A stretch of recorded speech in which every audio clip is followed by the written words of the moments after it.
The episode centers around the first Yiddish theater in Toronto, and murder has been committed, and all this is happening amidst anti-Semitic riots and protests.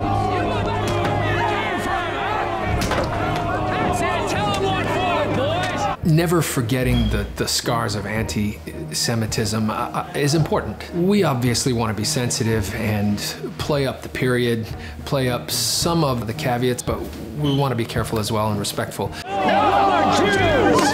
You throw that, you'll be spending the night in jail. I think that anytime prejudice is shown on screen, especially in a period piece, it shows us how far we've maybe come, but also today especially, it shows us how far we still have to go. I think it's important to talk about it, because if you don't, there are some people who will forget. I sometimes get sick with nerves before a show.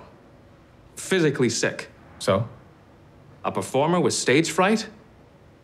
If it ever got out, I'd be the laughing stock of vaudeville. When we meet Al in this episode of Murdoch, it was when he and his brother Harry were still very much consummate vaudeville performers. It was about the shtick, the jokes, the setup, the zinger. With a character like Al, we know him so much as the performer, the comedian, the singer, and now we get a chance to get to know a little more who he was before he was famous. I believe my mother used to sing that song to me.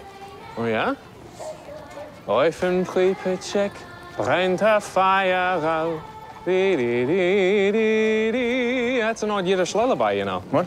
Watts has been questioning his whole identity and his past. He's very curious about who his parents were because he didn't really get to know them. So he has all these fragments of memories of growing up, but he hasn't put it all together. And I think he finds some comfort in knowing that there's a culture that he can identify with that he didn't know about.